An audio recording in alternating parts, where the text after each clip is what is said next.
Alright, what's going on everybody? Movie review here, and I know it's been a while, and I also know I say that every single video, but it's October and we always try and get some movie reviews out this time of year, and specifically of horror movies. So today we're going to talk about The Guest, which came out in 2014. It was directed by Adam Wingard, who did You're Next, the Death Note movie on Netflix, and the upcoming Godzilla vs. Kong movie. Don't fuck that up.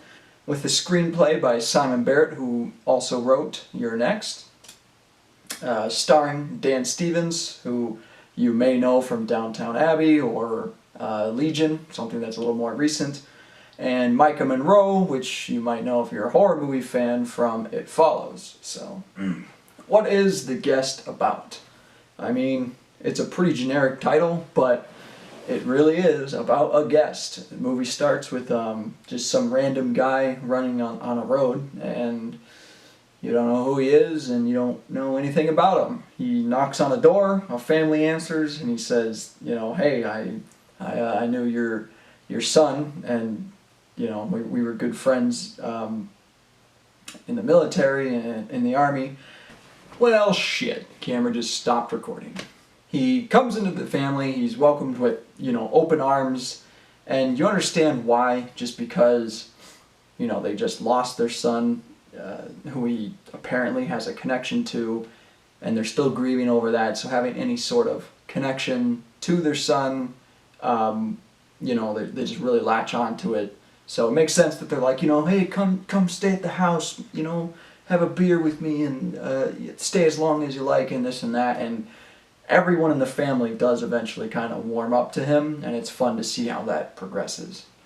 The guest, whose name is actually David, played by Dan Stevens. We have the parents, the father and the mother, the sister, played by Maika Monroe, and the younger brother. That's kind of your plot and your characters, and there's more to it. You learn more about David's backstory and what exactly he is, but not all of the information that's fed to you is necessarily true. That's what's kind of fun about it, is that you don't know what you're being told is fact or fiction, or if some of it's made up and some of it's real, and it's very fun to, in your mind, kind of come up with all these different ideas of you know, what exactly he is. But I don't want to get into it too much because it's a slow reveal. That's kind of how the movie works, is you're slowly peeling back these layers of this guest character, and it's very fun to watch that. So yeah, that's about as far as I want to give away. Hopefully I made it sound interesting, but it does get very fun and very thrilling. It's a thriller, you know. Yeah, Dan Stevens absolutely kills it in this movie. After I watched this, I pretty much tried to watch everything with him in it. I think he's an extremely underrated actor, and I think in this movie he does so many things right. I mean, he has to play so many different types of characters, from crazy weirdo to super charming charismatic guy to a total badass. I mean, he has to run the whole gambit, and he has to make it seem believable, and he does. But even from the first time you see his face and that he's introduced, you can already tell something's a little off about this guy, and that maybe the family is just accepting of him because of his connection to their son or the brother. So that's very fun to watch. It's very fun to watch him manipulate people, but at the same time, you can't tell if he genuinely cares about these people or if it's all just, you know, a ploy to him. His motivations really don't make any sense, and I think that's what makes him interesting. Typically, when a character has no motivation or their motivations don't make sense, it makes for an unfun character to watch, or just a really annoying character to watch. But with this, it totally works because it just fits the overall mood of the movie. The younger brother, once again, very likable. You know, he's the classic stereotypical nerd character. He's getting bullied all the time, and you know, he has to learn to stand up for himself. And watching his relationship with The Guest with David is very interesting because it's this weird older brother, younger brother thing, but it's an older brother giving a lot of really bad advice, but he means well, maybe. It's once again one of those things where his motivations are hard to figure out, but that's why it makes it so much fun to watch. And particularly at the end, there's a line in there that you're like, huh, okay, maybe he does care. So, not trying to give away too many spoilers, but it's very fun to watch that play out.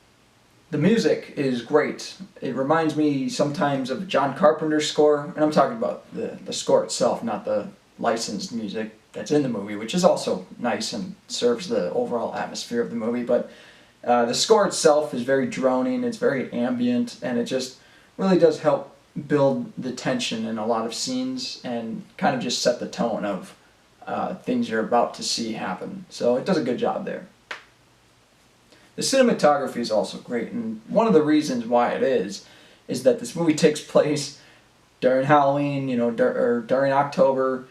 It has just that warm vibe, those orange and red colors, and a lot of neon in this movie, and just the way it's shot and the way that the colors are filmed really does add to the overall tone of the movie. That 80s vibe kind of thing, which I know nowadays is overplayed, but this came out back in 2014 when the whole 80s nostalgia and 80s this, 80s that, every movie has to take place during the 80s. This was before Stranger Things, so it feels fresh here. It feels fresh here. Nowadays it does not.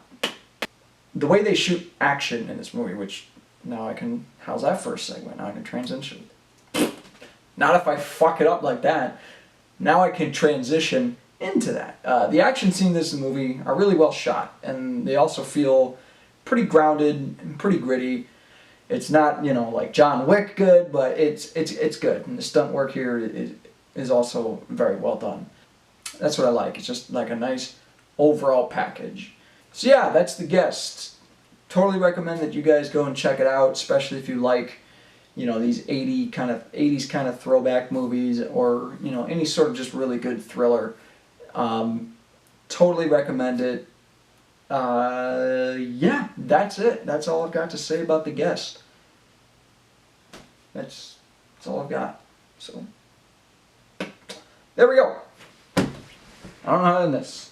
So the video's done. Cut the black.